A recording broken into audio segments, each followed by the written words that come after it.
connection, because I think with the Wi-Fi you can stay stuck, and I'm trying to look for my colleagues. IT, because it seems like we'll need maybe a LAN connection.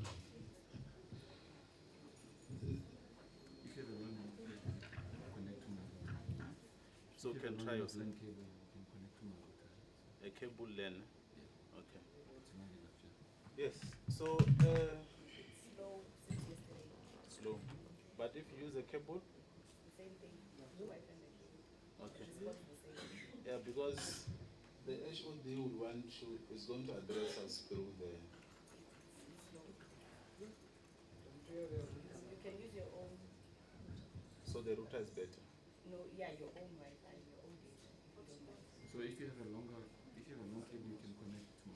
Do you have a long cable? I can go check. Okay. All right. Pagamile, we are starting now, so we're going to start with the program. I hope it's fine. You can try. Please try. Can you just make an announcement before we start? Yes, Miss Talumba. Colleagues, good morning to the management, to all the colleagues, most importantly to the young people, those who are 35 and under. I think this is your day. We just want to make this announcement, colleague, that as we are continuing with the proceedings of the program, please note that we are streaming the event live. So it is not only the people that are inside this room that can see, but the whole of South Africa. We have also sent the link to the departmental WhatsApp group. Please share it in your Facebook pages, share it with your family members, friends, your husband, wives, girlfriends and boyfriends. Then lastly, because I'm not part of the program, we've got colleagues, the two colleagues in front of us, they're from SAPS Communications. We've got the two colleagues, one is going to be assisting us with the streaming of the event, and we are also having a professional photographer, so please let's smile at them at all times. We are also having our own Imelda. She is also going to be taking photos. So we are expecting and thanking you for your cooperation and treating the colleagues from the SAPS with extra kindness. Thanks, colleagues.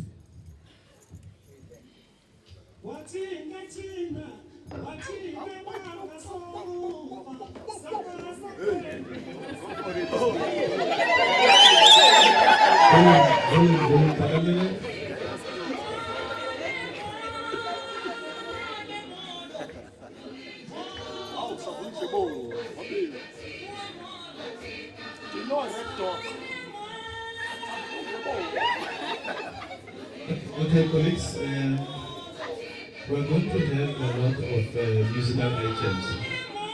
So we expect to see those kind of dances. Mr. Luke, you can lead by example. I trust you.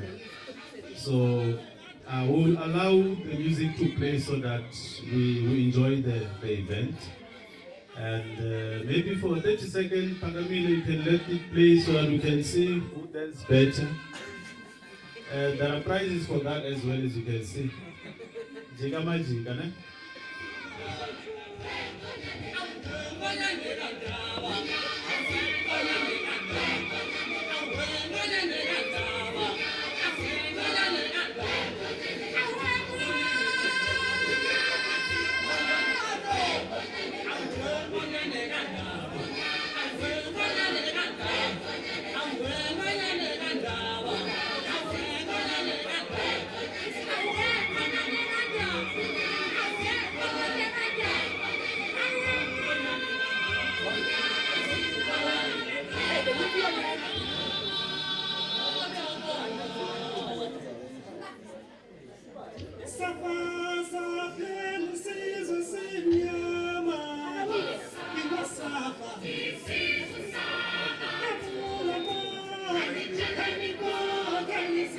Thank you, Pagamile. Thank you.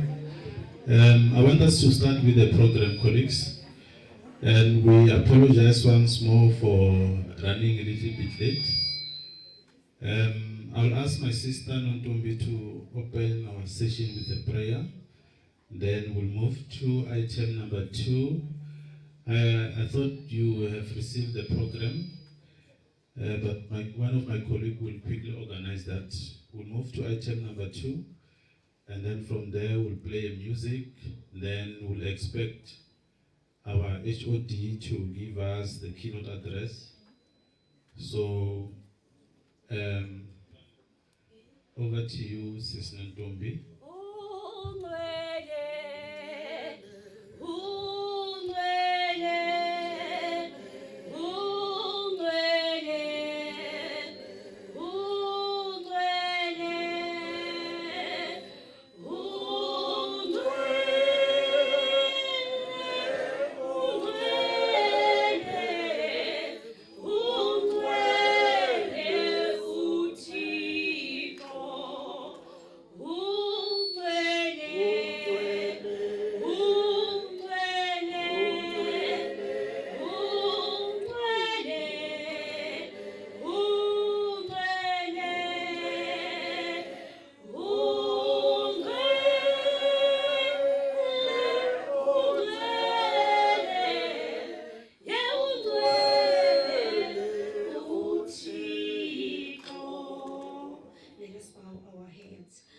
Father, in the name of our Lord Jesus Christ, bawethu osezulwini inzulu yemfihlakalo yisewe Nkosi yethu uYesu Kristu sanini nanini ilanga lokulunga Thixo wethu akekho njengawe ekuseni nje somadila somathamsanqa wena ufanelwe ludumo Nkosi yamakhosi sikule ndawo Thixo wethu we are gathered here celebrating 16 June Thixo wethu siyazi Nkosi ukuthi kwenzekile Nkosi zehla izehlo Jehova ungcwele sicela wena ke Thixo guide us oh Lord yehlela kule ndawo Thixo somandla njengoThixo wethu ngoba sithembe wena asinathemba limbi ngaphandle kwakho Jehova siyazi ukuthi ulutshana kokwethu ligaxelekile ezintweni Jehova kodwa siyazi ukuthi khona wena somadinga somathamsanqa bonakala ke Thixo wethu whatever that is going to happen here kule ndawo Thixo sicela ube khona Thixo give abantwana istrength Thixo wethu bazibonakalise kule ndawo namhlanje Thixo wethu it is their day somandla sicela wena into zonke uzubanike Thixo confidence uzubanike Jehova ngoba sithembele kubo they are our future Jehova sicela Nkosi ubanike strength ubanike Thixo wethu amandla bakwazi ukuzibonakalisa Jehova ngoba siyazi ukuthi wena uThixo sicela wena ke Thixo wethu usigayide ukuthi ngoba zonke izispeakers awuthetha kule ndawo zibonakale uthetha wena kungathethi zona ngoba kufuneka besebenzile namhlanje bethunywe nguwe Jehova sithembe wena ke Thixo ehlela kule ndawo sikwethembile ke Thixo wethu athi nomuntu wonke ozakwenza umsebenzi wakhe Thixo wethu azawenze ngogayidwa nguwe ngoba sithembe wena akekho njengawe yehlela ke Thixo wethu Nkosi usikelele iAfrika usikelele ilizwe lethu ngoba sigaxelekile Thixo wethu kwizinto ezininzi abantu abatsha Thixo wethu bagaxelekile ku-gender based violence bagaxelekile kwi-mental illnesses sidinga wena kule ndawo masifunde ke Thixo wethu sicela usiphe Nkosi lo ngqondo ivulekile sikwethembile ngelihle igama leNkosi yethu uYesu Kristu Thank you for such a powerful prayer, Sister Ntombi. Colleagues, we will proceed.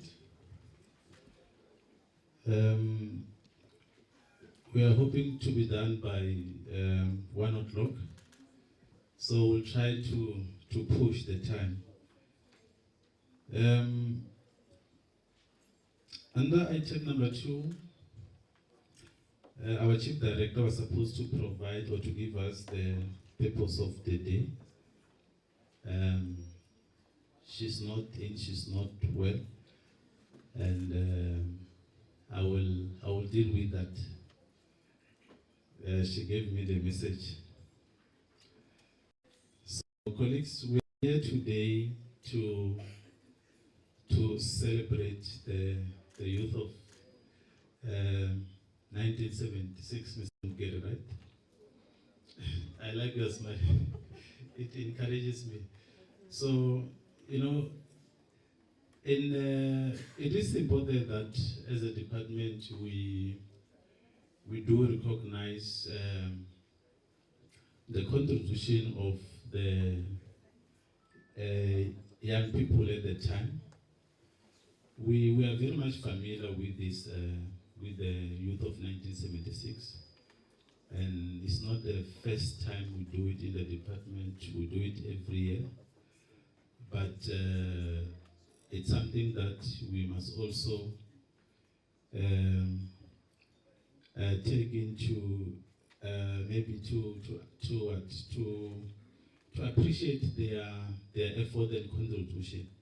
I'm sure if I can give everyone a chance here to share their experience about the youth of 1976, we are going to get different responses because we are touched, we are affected differently. So it is therefore important that as a department, we do organize this kind of platform where we also give opportunity to our young people, not only the learners, the interns. I know in the department we do have colleagues who are under the age of 35. And I was hoping that when we send an invite to Sekula to say we are going to celebrate Youth Day on the 14th, and we invited colleagues to participate, I was expecting most of our colleagues to also come and participate. So I'm saying this, in future when we have this kind of sessions, we must not only look at the intense learners.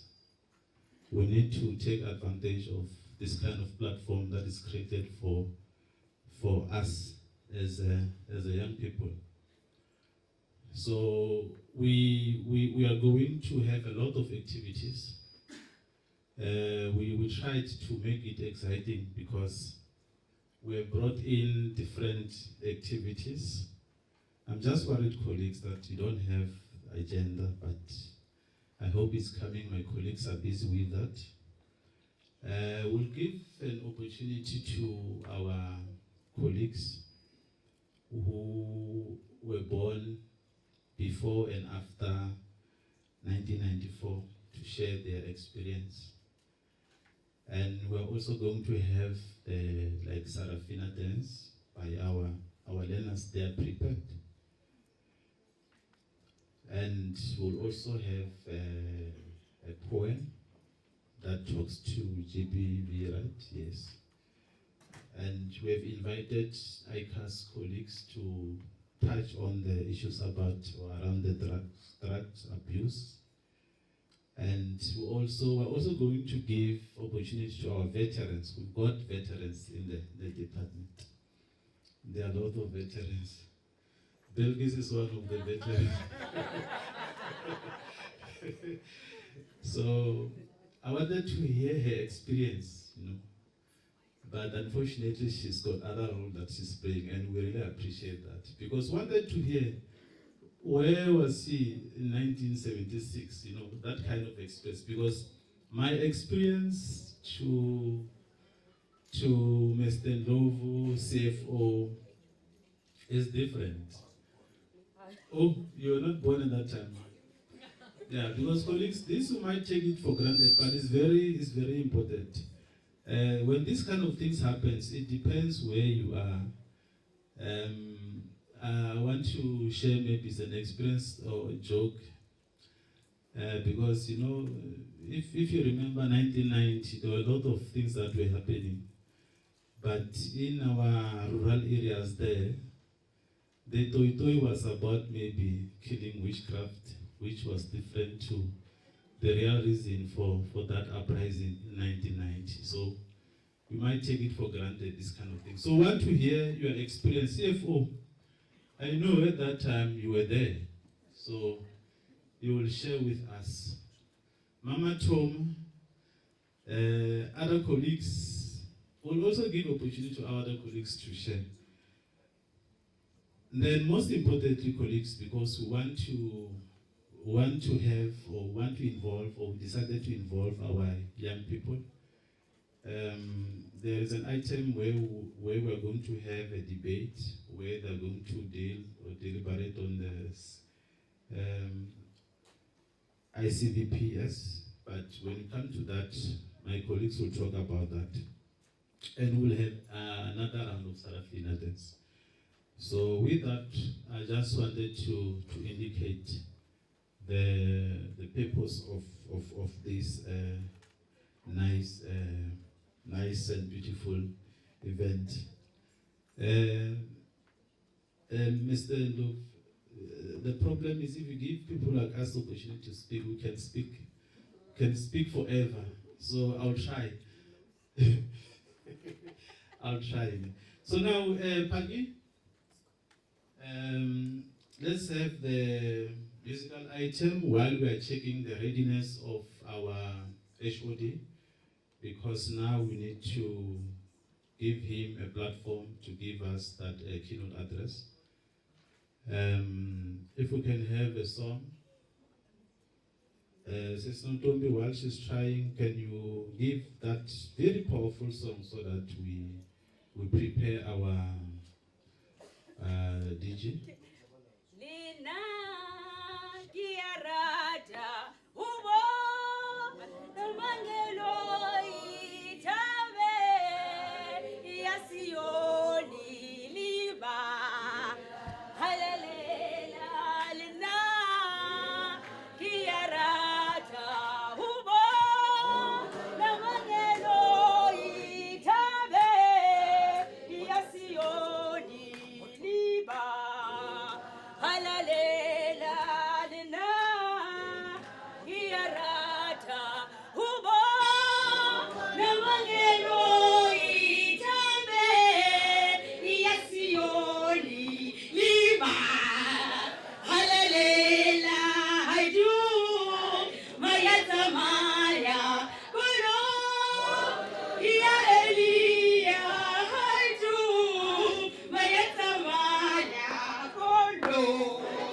ya elia haidu mayatamaya kono ya elia haidu mayatamaya kono ya elia haidu mayatama hewa kono ya elia haidu mayatamaya kono ya elia haidu hayatama hewa kono ya elia haidu yatamaya kono ya elia haidu mayatamaya kono ya elia haidu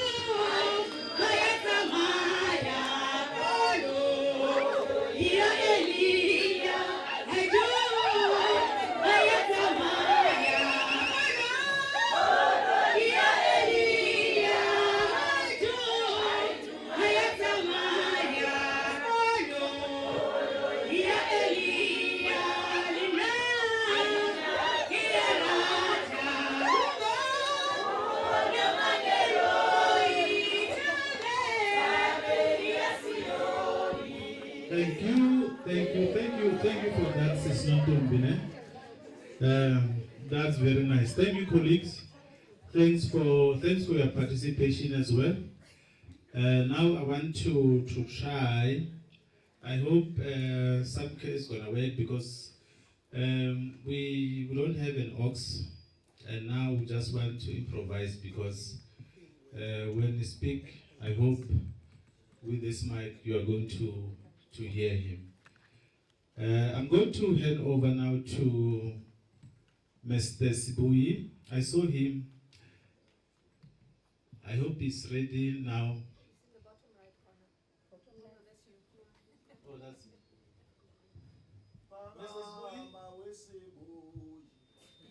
Phakama, phakama, phakama, secretary lixesha,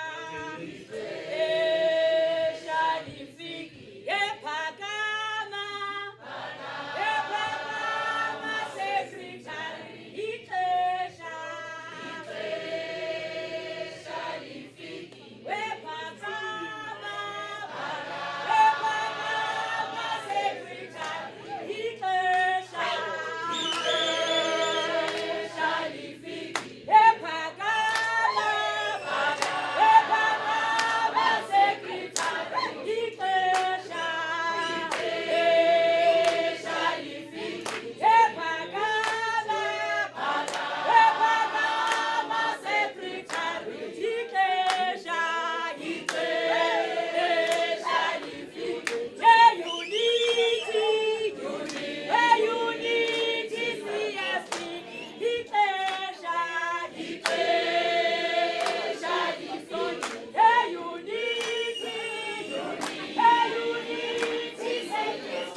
Thank you very much, colleagues.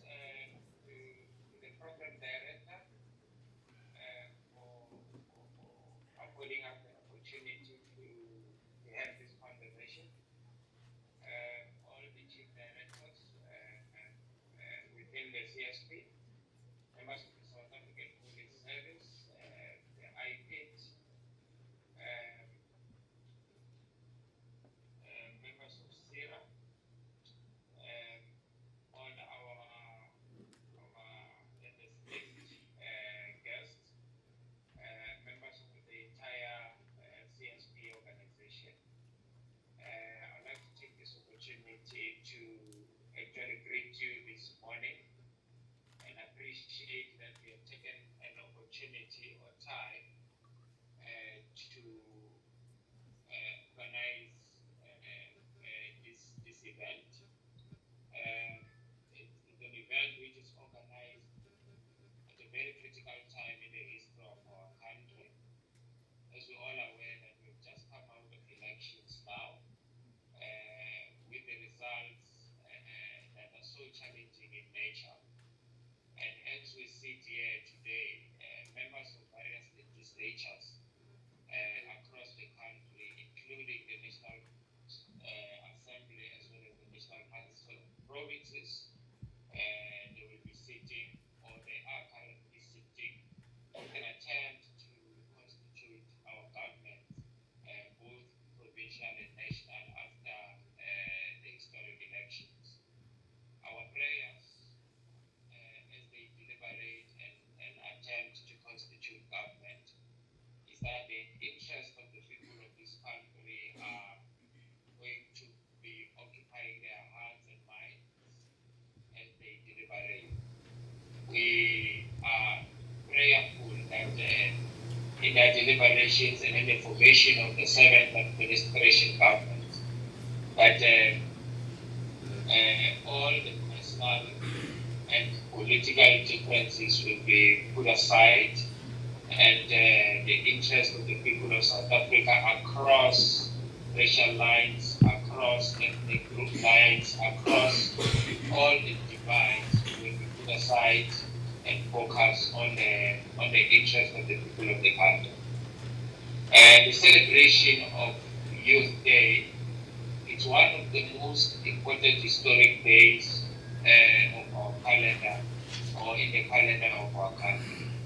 As we know that on the 16th of June in 1976, the youth of our country came together and united across political divides to fight what was the most brutal regime of our time at the time, which was the apartheid regime. That changed the political landscape of our country. It then signified the importance of youth in any struggle that is being waged, whether it was a struggle to fight against apartheid or it's a struggle for a development in our current juncture. So therefore, this day is very important. What is left for us now is to define what role does the youth take in in the development of our country now. We know that we are a country that is faced with so many challenges. Some of the challenges are as a result of the legacy of our past, and some of the challenges are the challenges that we face in our current environment. The economy, as we try to build it, it's at a slow growth or at a no growth at all. That's not responding to the triple challenges that we face now. This day or this debate must answer this question: what must the youth do to ensure that we build the economy that responds to the challenges that we face today, be it the challenge of unemployment, challenge of poverty, and so forth. But within our environment, we have a role to play in the entire criminal justice cluster. As we're sitting here today, I am advised and told that we'll be debating one of the most important strategies of our department, which is the integrated strategy on crime prevention, which seeks to respond to some of the challenges that our country is facing, which is crime. The strategy recognizes that crime cannot be fought by the criminal justice cluster alone, but crime is an issue of the whole society, whole community, and whole government. So therefore, we seek to promote and ensure that we implement the ICPS. It's important that we take a posture and say what can we do as a youth of our country to ensure that the strategy becomes successful. Because we don't know that there will be no economic growth in a country riddled with crime. There will be no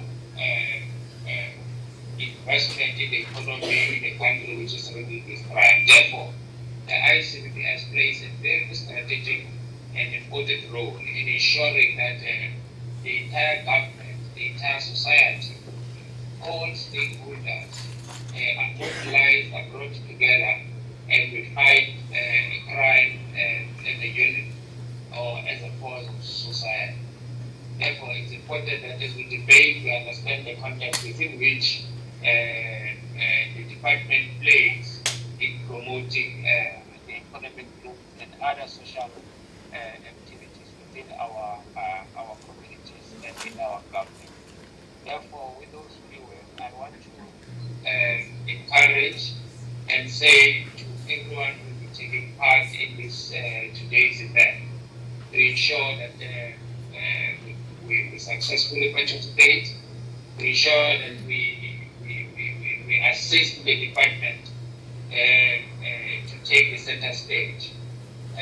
One of our critical role in ensuring that we take the center stage in leveling the playing field for economic growth in our country is mobilization of society to rally behind our government in its fight against crime. Therefore, it's very important that we debate within that particular context, but where we fall short, not feel shy to criticize us with suggested solution in terms of how we can improve where we're not doing well. It is our vision going forward that CSPS must actually be known in communities in terms of the role that they play. The role we play in policy development, in legislative development, in international relations, in mobilization of society, in bridging the gap between society and our law enforcement agencies. So with those few words, colleagues, I say good luck and a successful event to ensure that the event does not end here, but whatever is being discussed is taken forward through to our communities. With those few words, Program Director, I wish you luck and all the best in our endeavors to ensure that we have safe our communities and crime-free society. Thank you very much, Program Director. Thank you.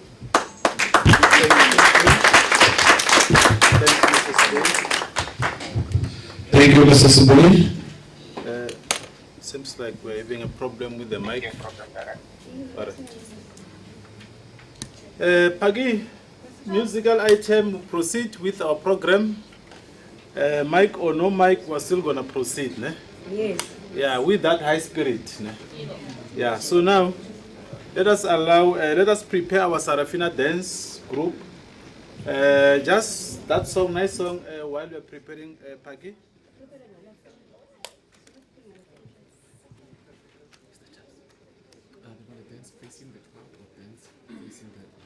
They will face you.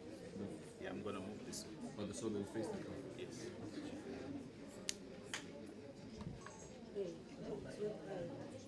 Can we have a song, Pagumit?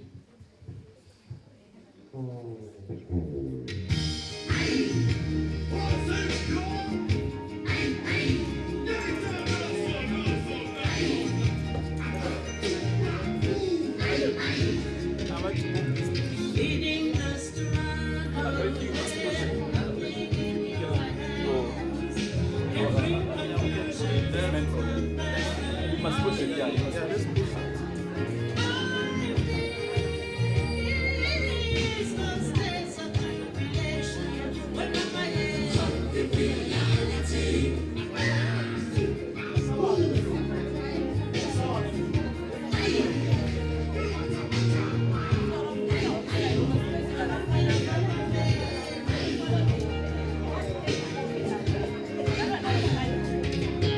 Let's go, guys. Let's go, Saraphina.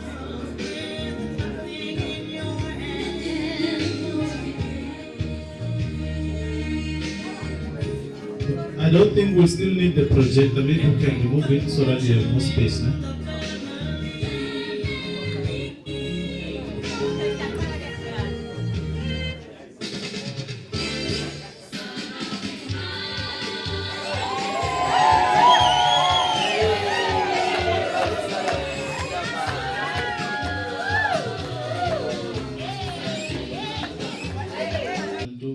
Give us a very brief presentation.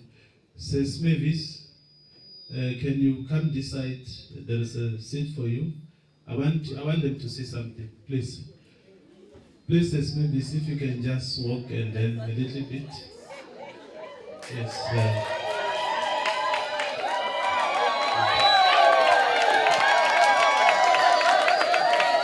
Let me stand this side. And one interesting thing that you have to know is that maybe let me just share to say that where I come from is in Nyanga East in Cape Town. Nyanga East in Cape Town. So one important thing to share, which is very critical for this institution, is to know that where today we have the Nyanga police station,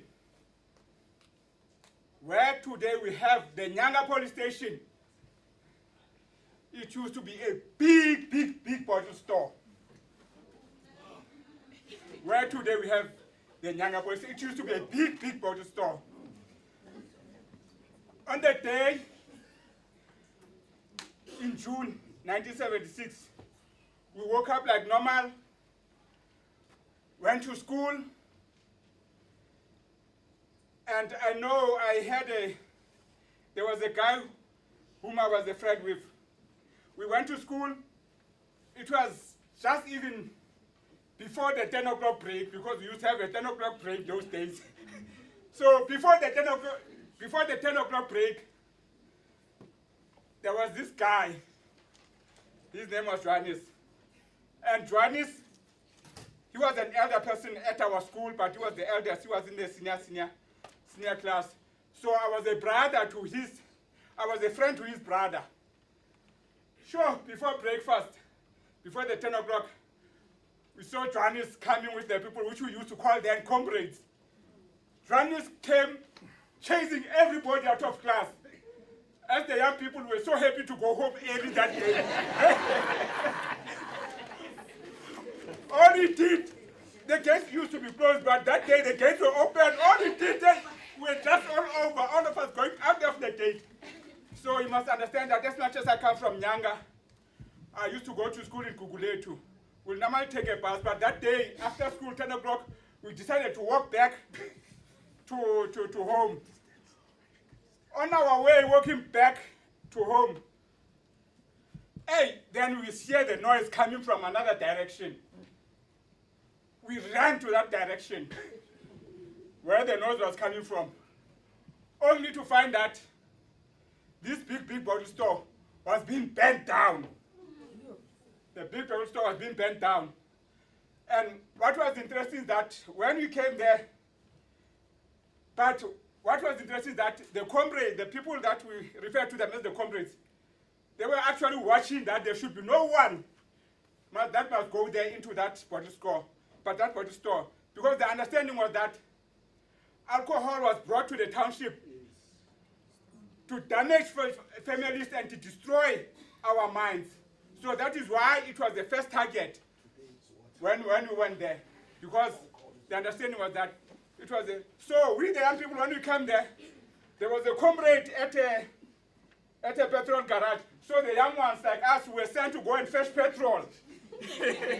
We had to go and fetch petrol and give the petrol to the comrades, and the comrades made what they called, petrol bomb. So they put that thing in there, and then they tried to burn more places. So that as we're busy with that thing, then what we used to call, I don't know what maybe they call it Nyala these days, the hippo. Yeah. A big, no, the hippo came all the way as we were busy burning those things. We, the young people, all of us, we started throwing the stones to the hippos. Throw the stones. But then what they did, they started shooting us with the tear gas, take dogs out, and we were all scattered. The young people like us, we just ran to the nearby houses because the tear gas was going in our eyes, and we take water and everything that put on your nose and the eyes. So the police are busy chasing the people there. So some of us, the young ones, we ran just next to the house nearby. We came there and sat there as if we were there. We saw the police going past chasing us. We sat there as if we belonged to that family. So the family understood that they never let us sit there. So we also sat there, we saw the police chasing everything. And then when everything started to settle down, then we went home. But that night, then there was an announcement to say that as the choir, meaning that people were not supposed to be going to work, there won't be any buses to take people to work the following day. But for whatever reason, the buses came the next day, and then it was another fire again. That is my story for the 16th of June, 1976. Thank you, guys.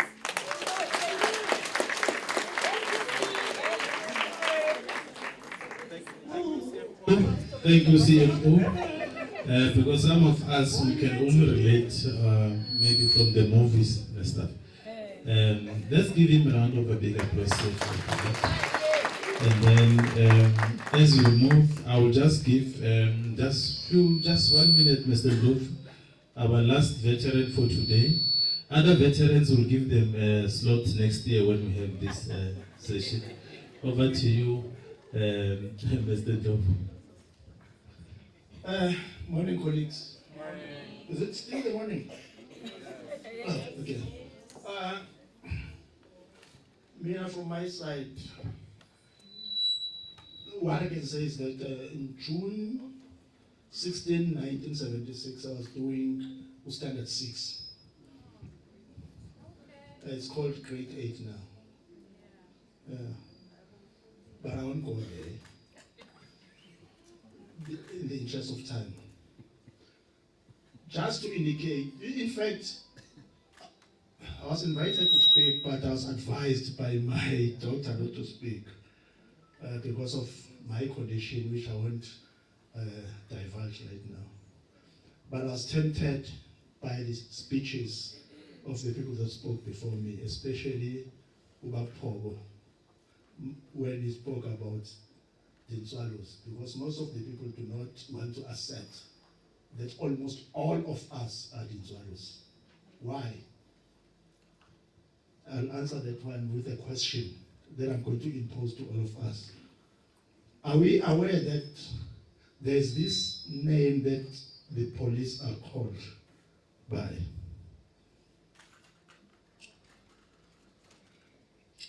When I'm talking about a policeman, there's this one name that we give the police. And what is that name? I think we'll all agree. Of side chain. Do you know why?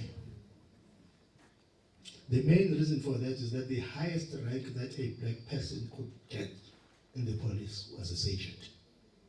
Nothing more than that. I think that will summarize why I agree with all those that say we are all in sorrows. Thank you. Agamile, a song please, Mbali. You can just walk a little bit. Please come this side, my sister. Yes. We are progressing.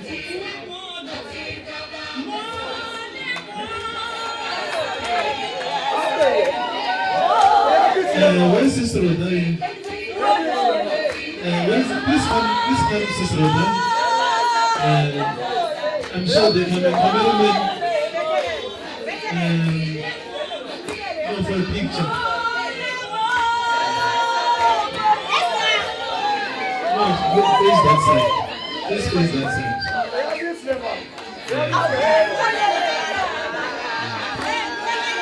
Thank you, colleagues. Thank you, Sister Roda. Thank you, Sister Mali. You can go. You look very beautiful. Yes. You look very beautiful. Thank you.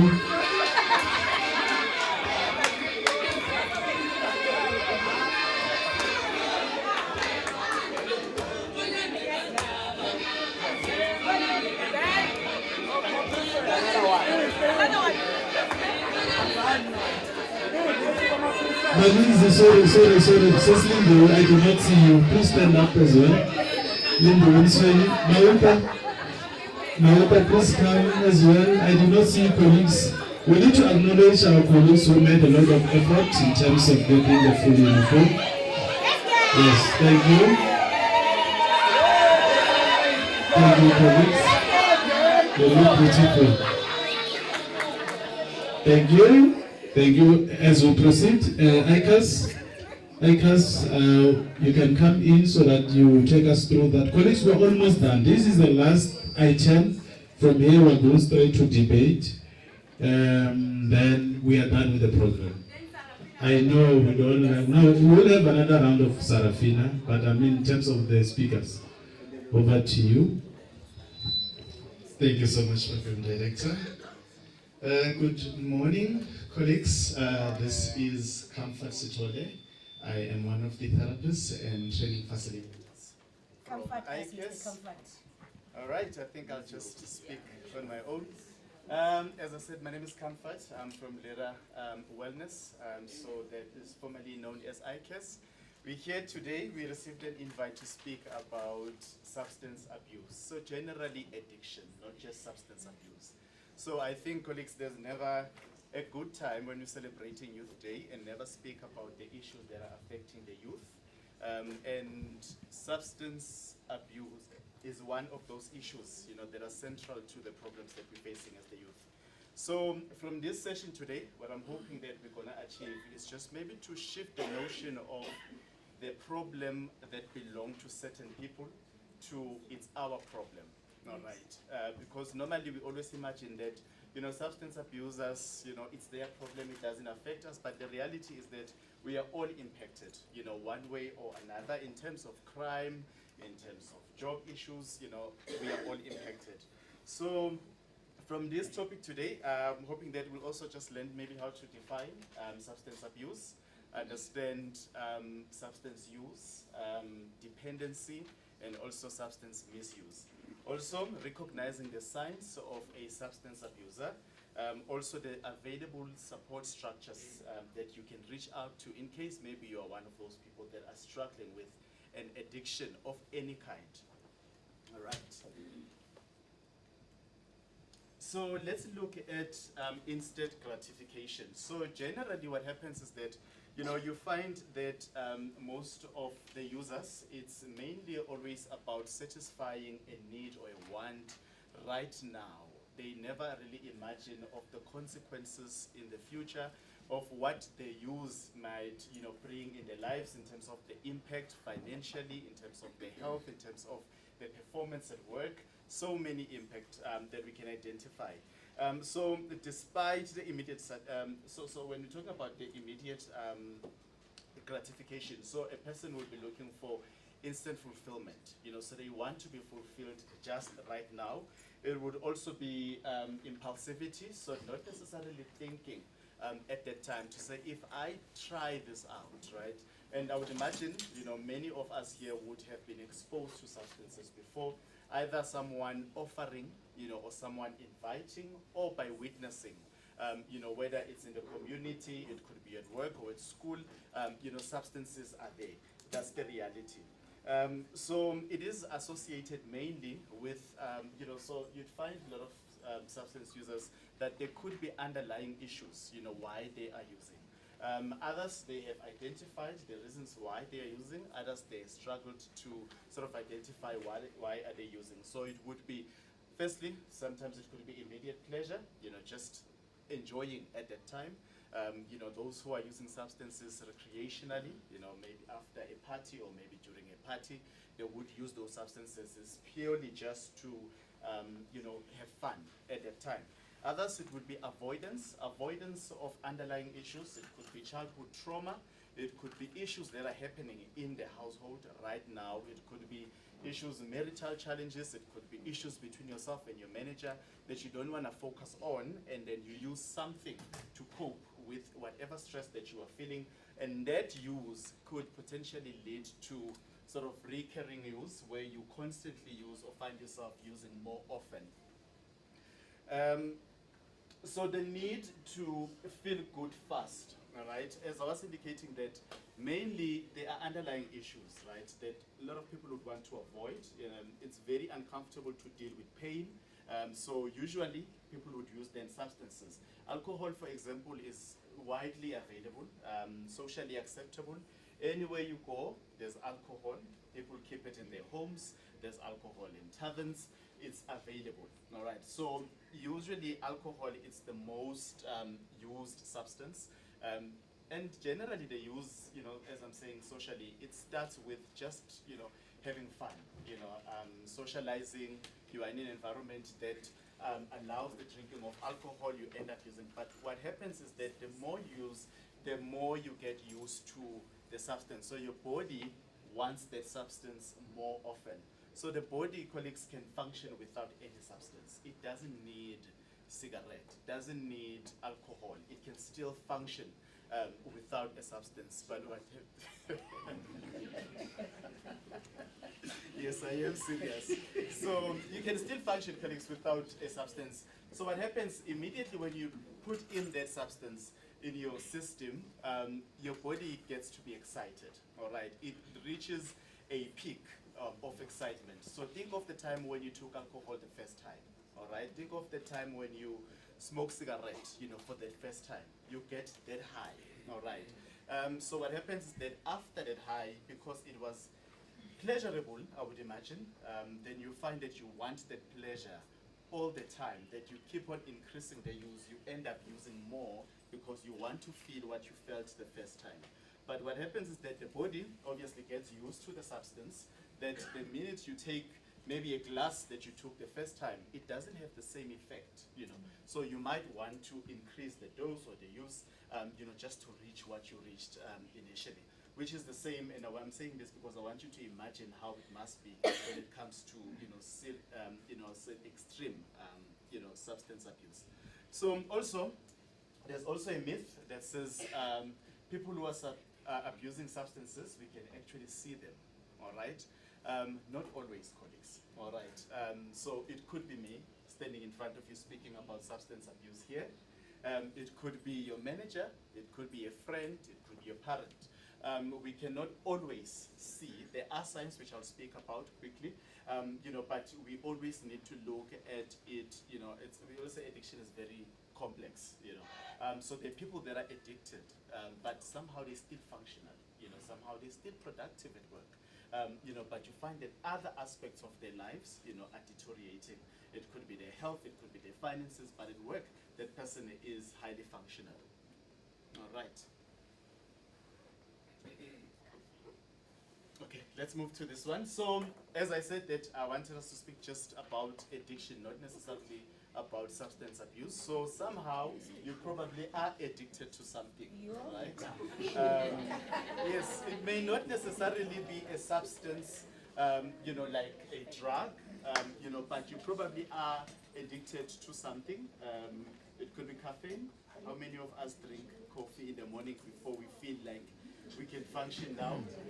A lot, Also sugar. There are people that are addicted to sugar, that they would want to eat chocolate all the time, or maybe food with sugar all the time. It could be tobacco. As I indicated, tobacco has nicotine, but it's widely acceptable. It's socially, acceptable, even though there's been so many attempts, to reduce the usage because obviously of the impact that it has on people's health. Also, it could be exercise. All right, exercise is good for us. All right, but too much of everything, of anything, is not good. All right. So exercise. There are people that are addicted to exercise. There are people that are addicted to work, where you prioritize, your work all the time. You never attend to other aspects of your life. It could be also addiction with, in terms of food. People that would want to eat all the time. Whenever maybe you're feeling sad, you want to eat. Wherever maybe you associate work, you think about lunch. Wherever you go home, you think about food. When you're home, you look at the fridge. That could be addiction. Also, social media. People that are constantly, on social media.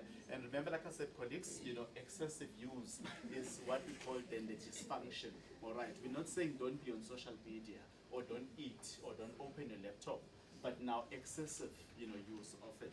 Also, it could be gaming. There are people that are also addicted to games, that they constantly want to play a game. Also, pornography, but you'll see in terms of when is it, a problem. Okay.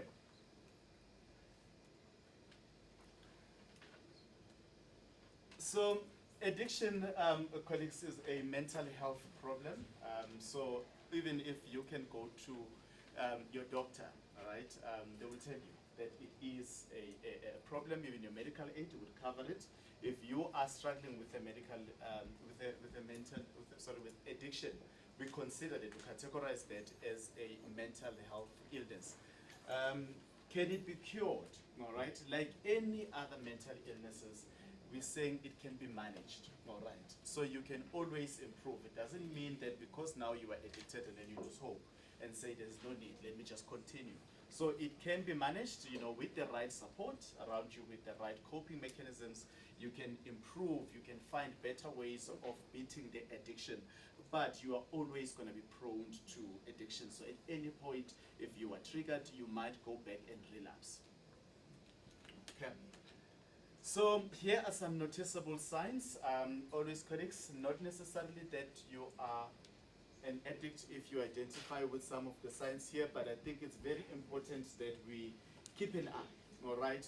There are always going to be behaviors that we normally see, with people who are addicted. So it would be behavioral, changes. It would be changes in the workplace. It could be emotional changes, so you can always identify. So it would be in the change in behavior. Let's say here at work, someone who's an addict, we can always see by the fact that they're absent all the time, or they take regular breaks, or their performance has declined. So there could be some behavioral changes, but as I'm saying, it doesn't necessarily mean that a colleague next to you that is absent, is using substances. Also, it could be mood swings, or even borrowing money. People, they might borrow money every now and again from everyone. It could be mood swings. The person who is abusing substances, so what happens is that immediately when you take the substance, your body becomes alive, all right? It gets to be excited because now it always looks forward to the next fix, all right? So whenever the substance is not in your system, you get depressed, you get sad, you get anxious, which obviously will have an impact on your functioning daily. It could also be declining performance or neglecting responsibilities. Think of someone who is, let's say, a gambling addiction, all right? That person would probably want to always be at a gaming place, you know, at a casino or Hollywood betting, you know, so they never want to now take care of responsibility. They don't want to be at work. Also, it could be now where a person now uses money that is meant for other responsibilities. So instead of paying school fees, you're thinking, let me go buy drugs. You know, instead of paying your transport, you think, let me buy alcohol. It could also be physical changes in terms of how a person would appear. We're talking about appearance now. The eyes, they may always be red. A person might look tired all the time. Sometimes, you know, if a person is injecting, you can always see the scars. You know, so it could also be a person maybe sleeping at work. You know, so all of these are signs, and also financial issues. Obviously, you know, when you're using substances, they would have an impact, you know, on your finances. Increase, so changes in social cycle. You know, the person might isolate, not want to engage with people. Obviously, they might imagine that people will always pick up that they're abusing a substance and might isolate. Also, increased risk-taking behavior, neglecting personal appearance or hygiene. You probably have seen, you know, many of our youth out there on the streets that are abusing substances.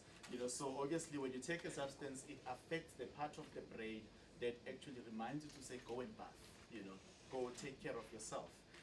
Also, they might be secretive in terms of their whereabouts, in terms of how they spend money, you know, where they friends, you know, so a person might now disappear and then they resurface but never want to mention where they at.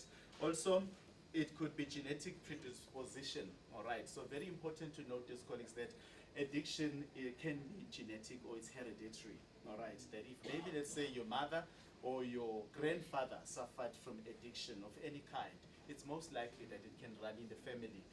You know, so again, it doesn't mean that because it's there in the family, then you don't do anything about it.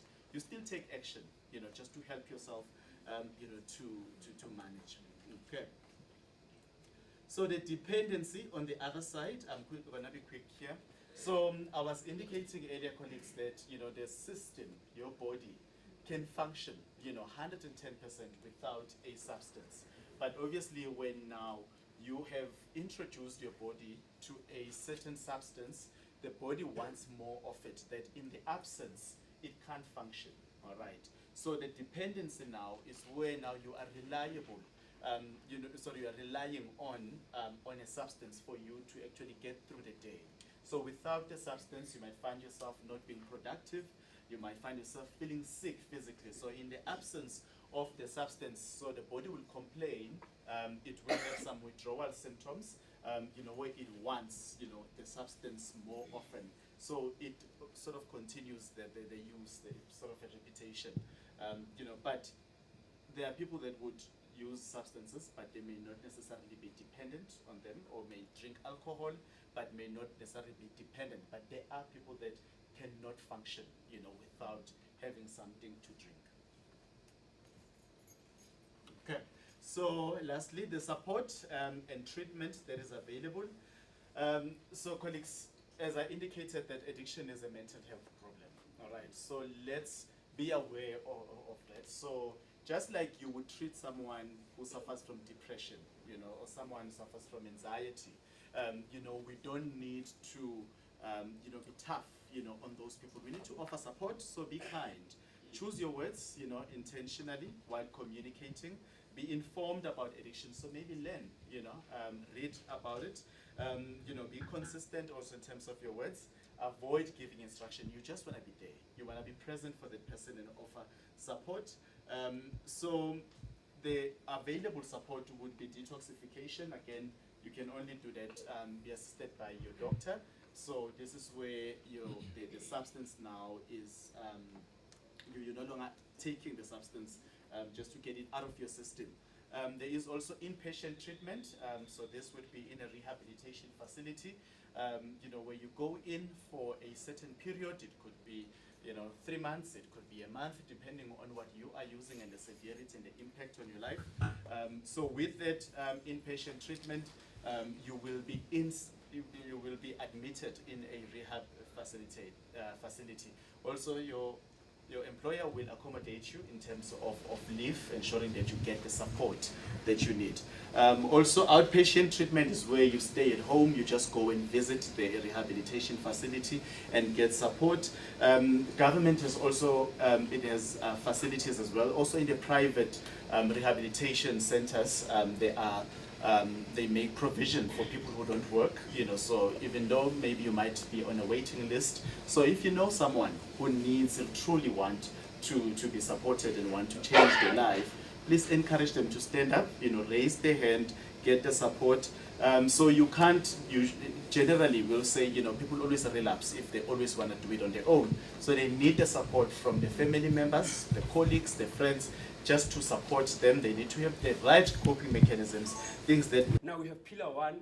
My dear Mandisa will allocate why are we saying this kind of things. So thank you very much for your time. Dear Mandisa, this is my dear Mandisa.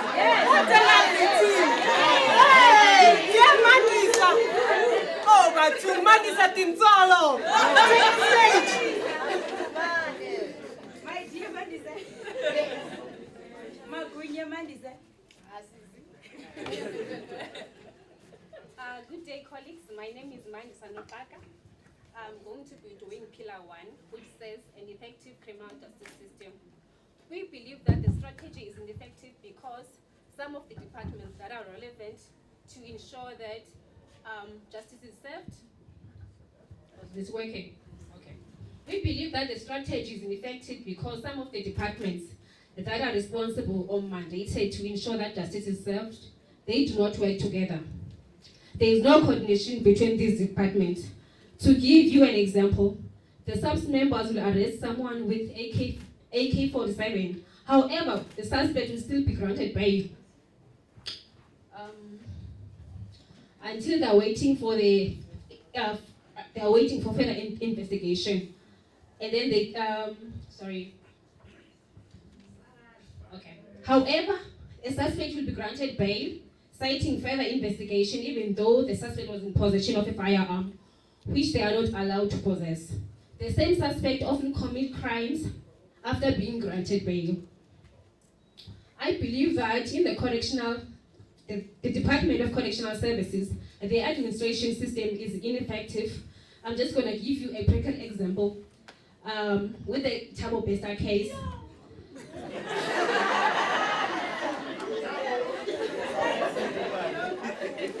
Thabo Bester, he escaped prison without a trial. We also believe that the strategy is ineffective because none of the members in the facilities took accountability of what had happened. Okay, as per the census report, we know that our directorate was conducting police census for 2023-2024 financial year. We have identified that there is a shortage of personnel in the police station level. The actual number that the personnel have is about 103,188.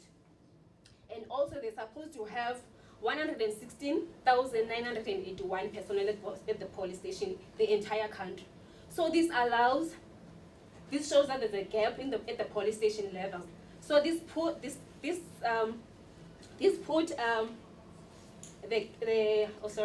shows that there's a gap at the police station to attend to the rising crime in the country.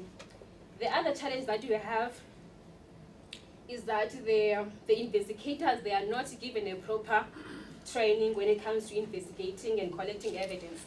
For example, the Senza Mayo case that has been going on for 10 years. So it means that the officials, they are not well trained to ensure that they collect the crucial evidence that is going to crack the case. So this leads to the cases being remanded for a longer period. So we believe that this... oh, you're done. Okay. Thank you.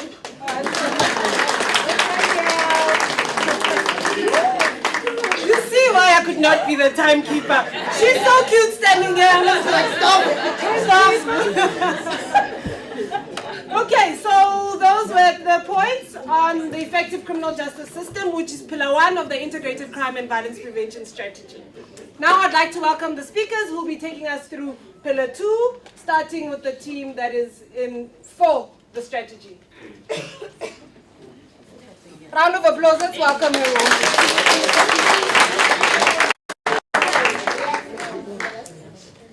Good day, colleagues, judges, and fellow debaters. My name is Priscilla. I stand before you today in support of ICVPS. My focus lies on pillar number 2, which underscores the importance of early intervention in the fight against crime and violence. It takes a village to raise a child. This timeless proverb transcends generations, emphasizing that the responsibility for a child's well-being extends beyond parents and immediate families. Imagine a community where neighbors, teachers, and local leaders actively engage in shaping young lives.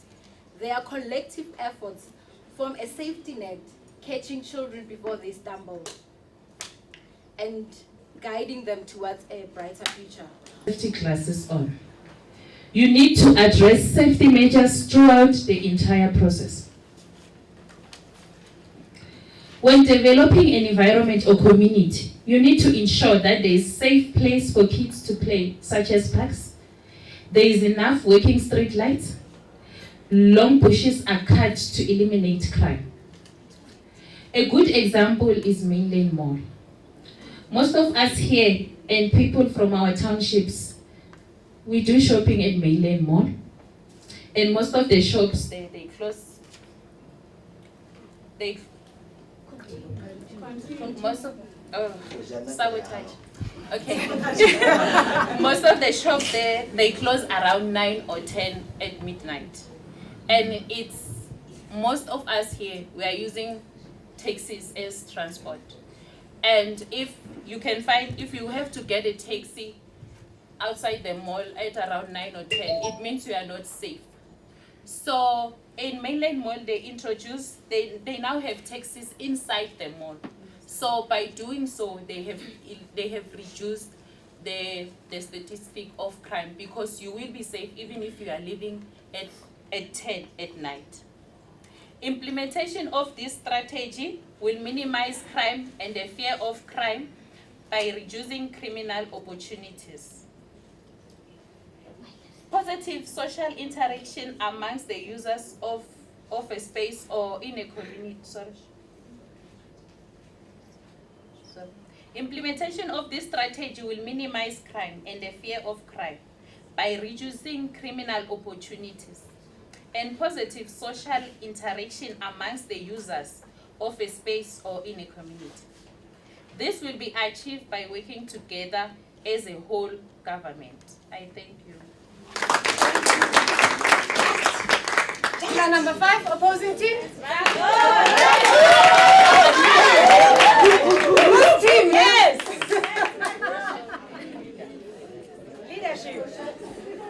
Leadership. Good afternoon again. Good afternoon. So I'm doing pillar 5, safety through environmental design, right? Yes. Yes. So let me give you a little hint. Keep this in mind. Yes. South Africa is still a developing country, right? Yes. Yes. We are not yet developed. Thank you. Now, let me give you just a hint of a research that I did. In 2023, municipalities were put under Section 139 of Constitution, which reads together with the 146 of the local government municipality. I know it's all news to you what I just said. But it simply says the municipality was failing to provide basic needs to the municipalities that they are governing, right? Mm-hmm. Yes, it simply means that. Now, one of the things that I've identified again, or we have identified again, it's improper infrastructure. There's a lot of improper infrastructure, especially in the rural areas. Now, how can we develop a place while there's still improper infrastructure? There are so many improper infrastructure that one of my colleagues mentioned that they have to go far to fetch water, but we want to develop a place while they can provide for a basic need. Now, that's one thing we should think about. Now, there are many factors again that govern this pillar. It's informal settlements. in the country South Africa, we have 4,297 informal settlements. So, and every time we have a challenge that every time when the government tries to remove an informal settlement, it keeps on coming again. Like, for example, if we go now to maybe block XX, and then there's an informal settlement, the government will come and remove, but after 2 days, there's another shake. So there's a problem with the policies and the system that they are trying to implement, and it's not working. Am I right? Now, another thing is the maintenance of buildings or maintenance of this environment. There are so many buildings that are abandoned, and there are so many buildings that are just left. And even parks, and even the important things that they mentioned, that they need to build parks, they need to build whatsoever, but they fail to maintain. I'm a victim of a person who grew up in Juguling, but one of the things that helped me to grow is playing soccer. But if now we can go to that block P that I played soccer at, it's not maintained. So there's a gap in maintaining this these facilities, right? So I thank you for giving me your time, and I believe this strategy will be effective.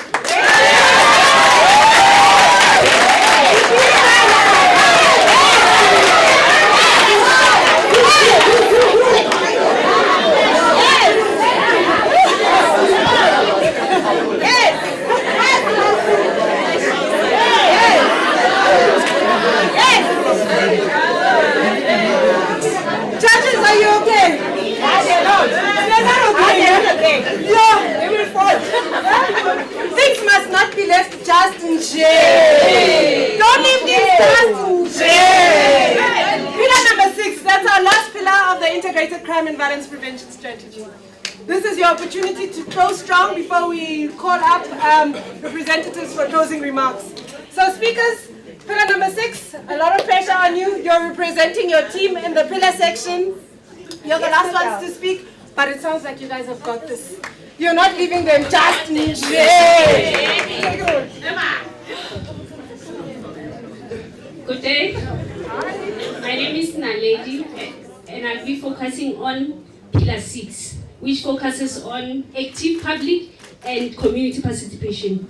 This is a strategic plan that focuses on raising awareness and educating the community about crime prevention. When community members are well informed, they can recognize and address early signs of crime and violence. With this strategy, we aim to engage and empower community through education, collaborate with law enforcement agencies, Department of Health, Social Development, and community forums like CPF, which one of their function is to help SEPs by patrolling the streets in the community they reside in. As the community, most of the time we are fully aware of the crime situated within our community. We know the perpetrators, and some of us live in the same household with them. But we decide to keep quiet because we fear for our lives. My people, safety is the right and responsibility for every person. And implementing integrated crime and violence prevention strategy will ensure that safety is not the responsibility of South African Police Service alone. By advocating for a whole of government and a whole of society integrated approach to crime and violence prevention, everyone is accountable for safety. The success of the ICVPS strategy relies heavily on the community willingness and participation. I thank you.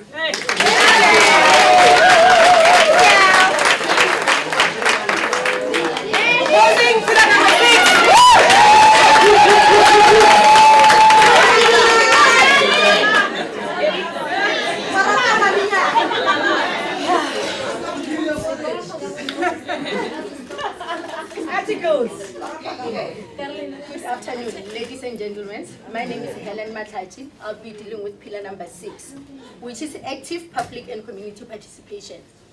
The late Nelson Mandela said, as long as poverty, injustice, and gross inequality persist in our world, none of us can truly rest. We all know that South Africa is experiencing gross inequality as mentioned in the code. And for our nation to attain the 6 pillars that we are debating about, That can only be achieved if we eradicate inequality. But why am I saying this? I'm saying this because, point number one, after 30 years of democracy, in South Africa, we still struggle to address the issue of inequality. Yes. Number two, the developer of the strategy, which is the CSPS, they don't have control over other departmental budget for implementation. Point number three, lack of trust and confidence. According to Institute of Security Studies, there is a report by South African Human Science Research Council that says just 27% of our citizens had trust in police. So if it's only 27%, what about the 63 remaining percentage of the citizens? Which means they don't have trust in police, they don't have confidence in police, and that is not a good position because they won't be comfortable to report crime. This study can be backed up by the many community engagements that we had with the Ministry of Police, where the community members also raised the same concerns that they don't have trust in police. Practical example, I can go to police station now to report crime, but before I even get home, the perpetrator, they will know that I was at the police station and what was the reason for my visit. Sorry about that. We suggest, point number 4, there is a lack of trust. Sorry about that. There's a lack of resources. I had interviewed the director of civil society within the partnership unit and other colleagues, and they also identified the gaps. There are community structures such as the CPF, they're still experiencing lack of resource such as transport, computers for admin work, and the lack of funds. So also due to limited staff, the provincial CPF, not all of them receive the basic training.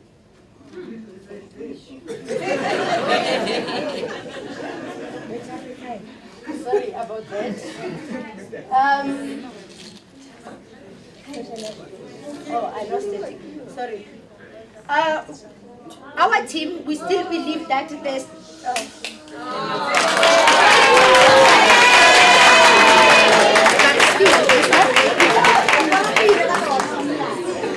Where's Lerato? Is she there? Is she gone? Huh? Lerato? Which one? My Lerato, I don't know. The one that said. Because wow. Hey, my Nina. Anyway, so that was the 6 pillars of the integrated crime and violence prevention strategy. I think they've done a stellar job. Can we actually all stand and just give them a round of applause?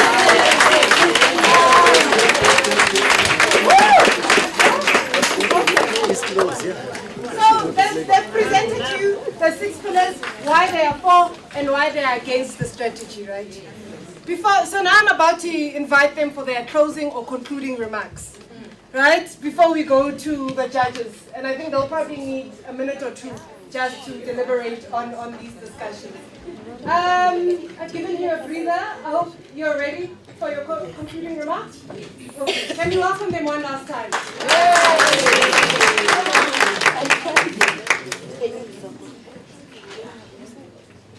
Yes, girl. Yes. Yes, girl. Yes. Yes. In closing, the ICVPS is an evidence-based approach through integration of early interventions, victim support, and effective criminal justice system. The strategy can significantly reduce crime rates. Therefore, let us champion the ICVPS as a tangible solution.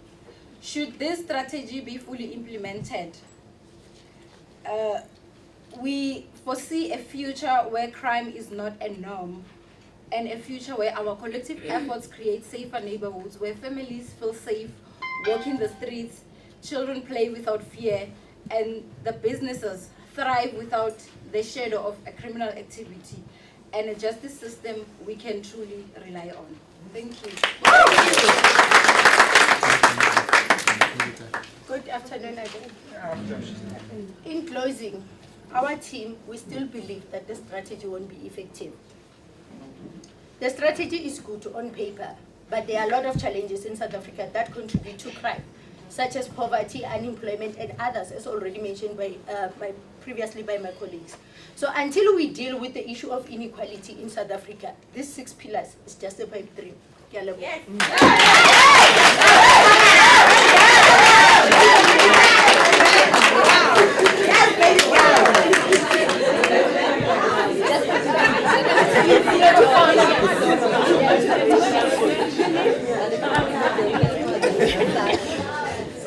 Thank you, colleagues. We are very proud of our learners. Very proud. You did a very good job. Let's give them another big round of applause. What we do is not easy, and it takes a lot. Terms of confidence, a lot of things. It's not an easy thing. So I'm very much proud. You've done a very, very good job. And for them, you deserve a group photo. Please come. Come this side. We want to explain yourself. I'm giving our judge time to consolidate. So let's just do a quick group photo. We want to explain yourself.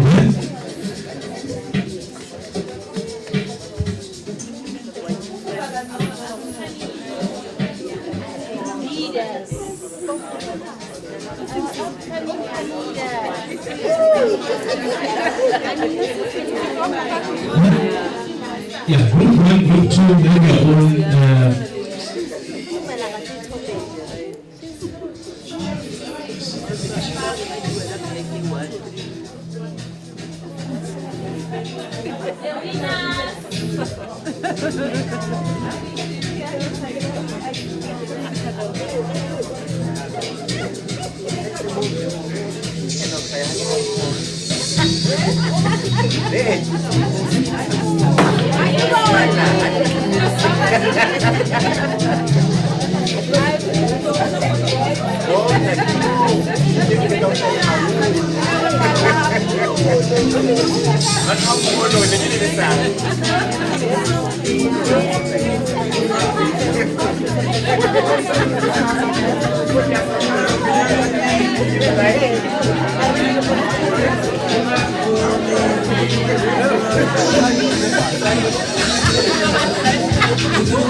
for the debate now. We'll call our judges, adjudicators to announce the winner or the winners.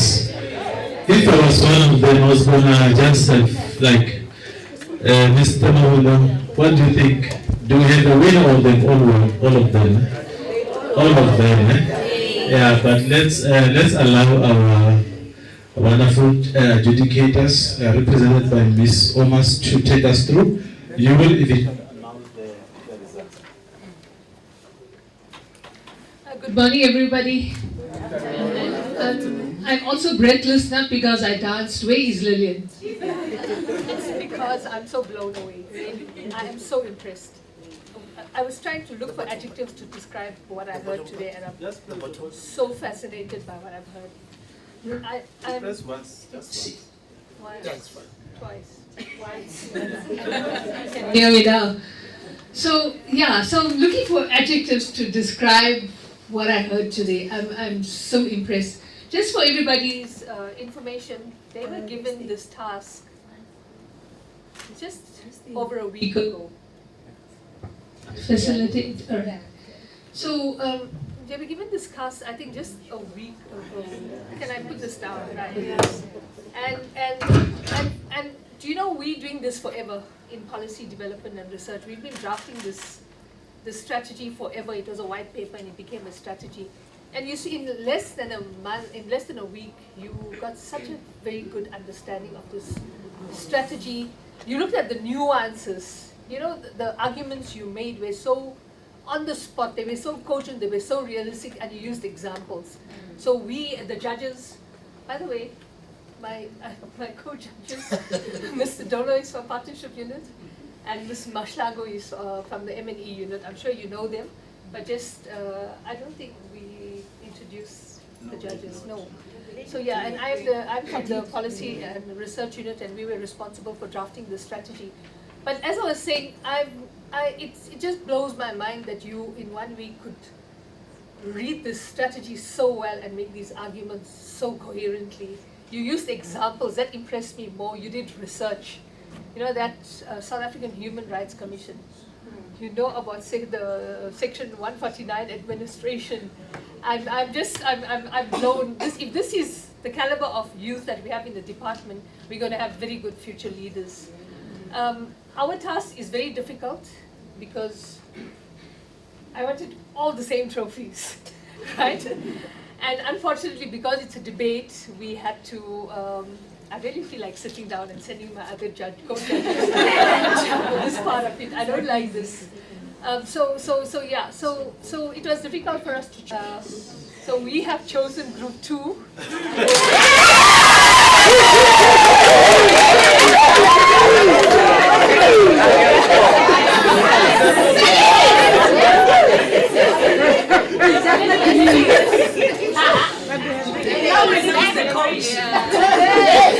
But I really want to emphasize that everybody is a winner here together, not just us. Really, we kept looking at each other's face, we kept raising eyebrows at the powerful arguments you made, and I was looking at my colleagues' faces, those who know the strategy and those who know the journey we went through. And you raised issues that we have experienced over the last 10 years when we came to this developing the strategy. So please, you are not losers, you're also winners, but they have to be. I'm not a competitive person, so this for me is unfair. But group 2, I don't want to take it away from you. You did very well. You made very good arguments. You were all very confident, and you did that little extra homework, I think, that impressed the judges. So thank you very much. I'm so proud to be part of this department and have you here as learners. And I hope you're going to stay on for the next few years as well. So thank you very much.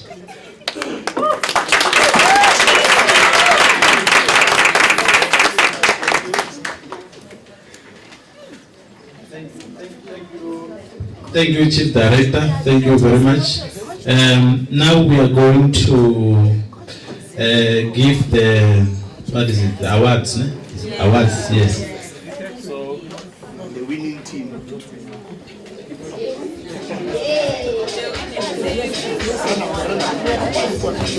Okay, so While we are still organizing, just 1 minute, while we are sorting things, then group 1 will come, and then group 2.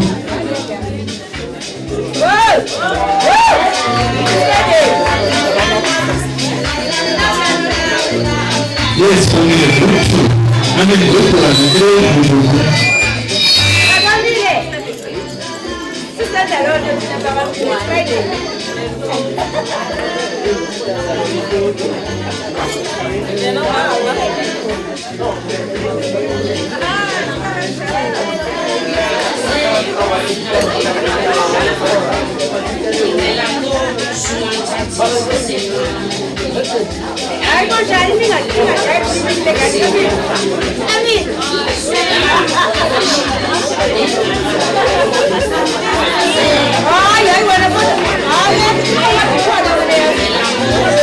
Group 1, no, sorry, group 1, yes. Group 1, please come and take your awards. One by one, you can come. Let's give them a round of applause, colleagues. Great work, well done.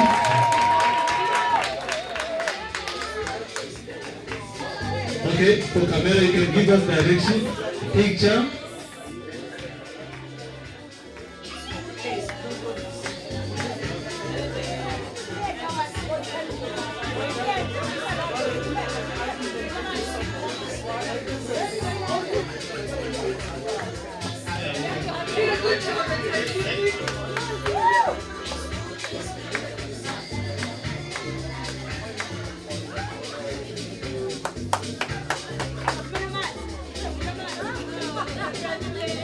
Thank you. Over to you, Smogile.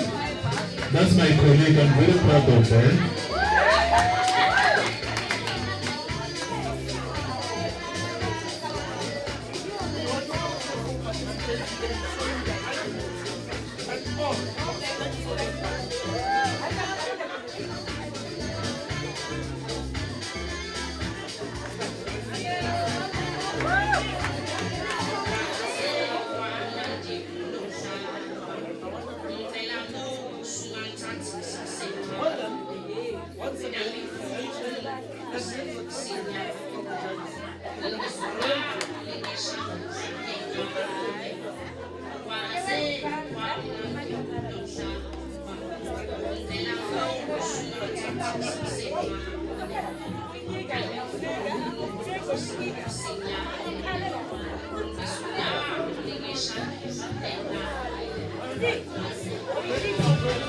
Let's give them support. Let's clap hands for them as they come.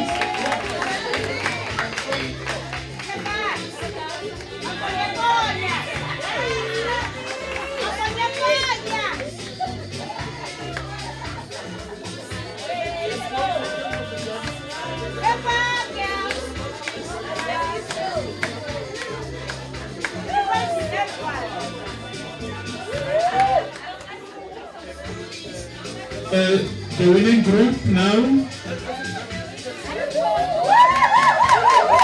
Let's clap hands for the winning team. Led by Myra. Myra is also one of my colleagues. Well done, Myra.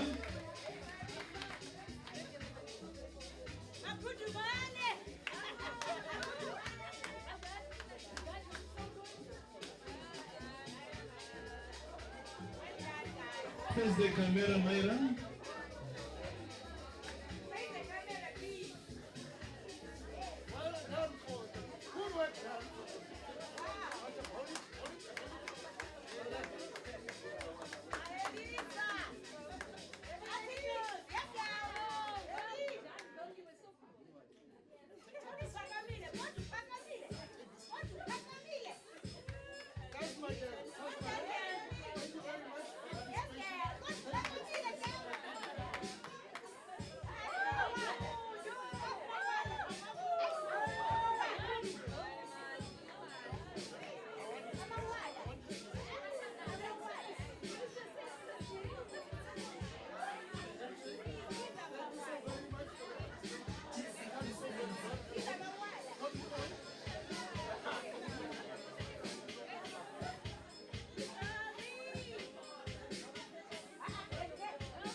Nokazimlo, let's give a round of applause for Nokazimlo.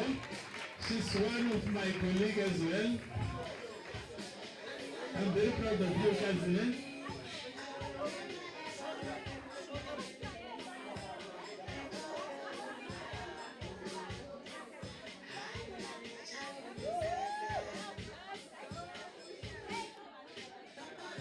Well done, Lizzie, as well. Well done. It's a very good job. Don't worry about the baby cabinet.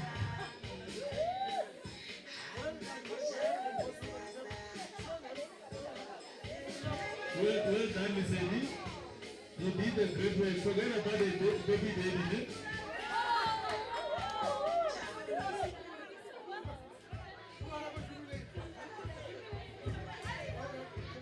Well done, Hanzo.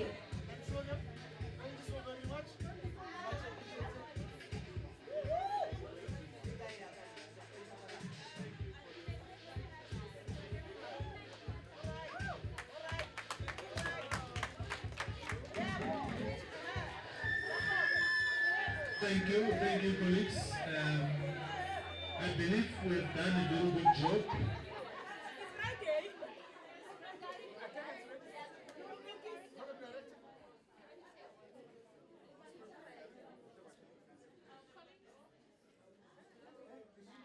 Colleague.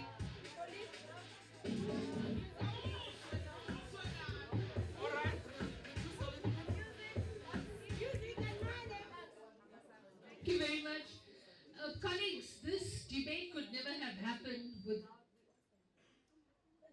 Somebody is sabotaging me. Or sabotaging Lillian. I just want to say it was Lillian and Mr. Shabalala's hard work with the learners over the last week that made this such a success today. So Lillian, thank you very much. Mr. Shabalala, thank you very much. This couldn't have been done without you.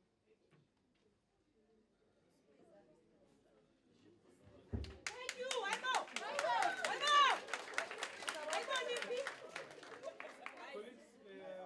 Colleagues, we came to the end of the program. Came to the end of the program. Now I'm just looking for Miss Mauta to do vote of. But while we are doing that, let's do the last round, colleagues. Yes, for your effort. Please come to the last. Those who want to join now, you can join them. Please come. Let's be quick, guys. Whoever want to join, please come and join our team.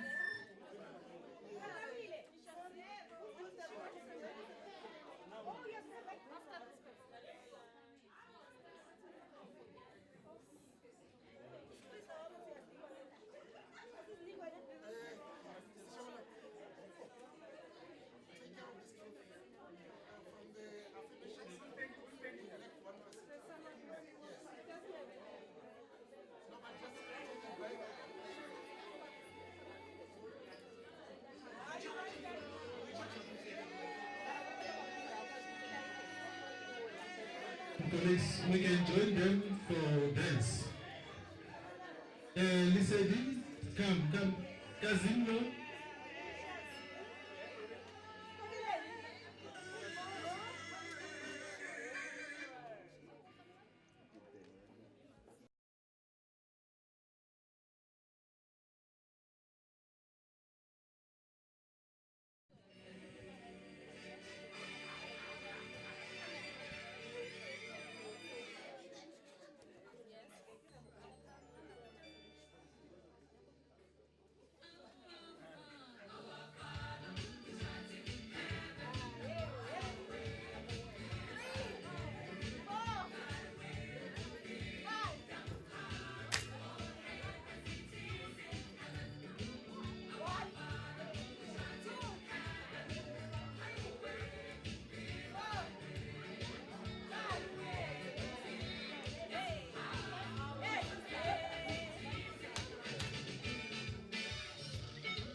Bali, please come, Bali, come and join them.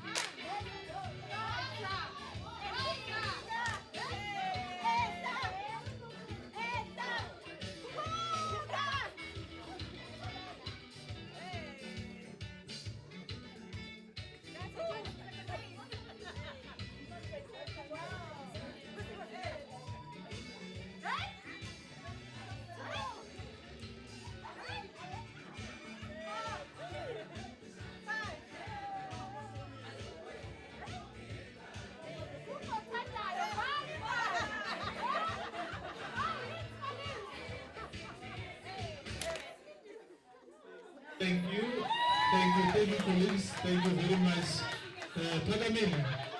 Pagamile, please come. Ladies, please allow me to give award to Pagamile for a well job done. Pagamile, this is your award for doing a very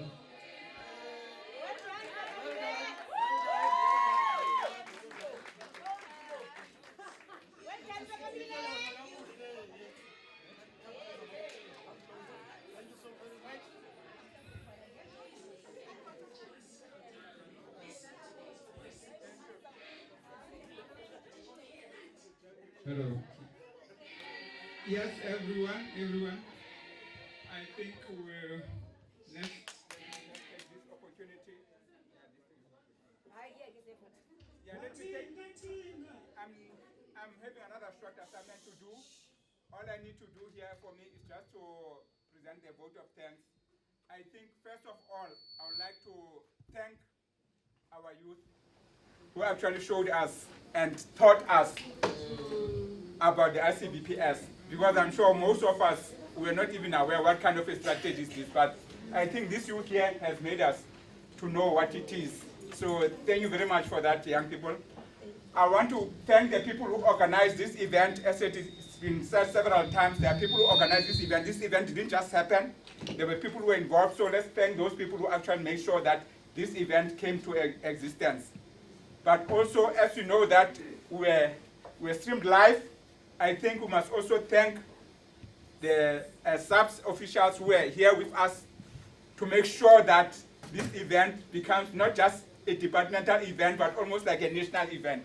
So everything that we've been dealing with here, you can be sure that when you go home, some people will share what is it that we've been doing here. So we are very thankful to SAPS on that note. But also, let me also thank the participants. There were people who came in front to speak, there were people who did poems, and many other events. So those people, we want to thank them. But more than anything, I want to thank the audience who's here. I know that when the songs were coming in, I think we could see some people, moving. so we would like also to thank you, colleagues, for taking all the time, because we know that you've all got due dates and everything, but you made sure that for this event to be successful, we are all here. So on those aspects, I want to thank everyone. Whoever I might have also omitted, all of you, you are thanked for being part of this event. Thank you, guys.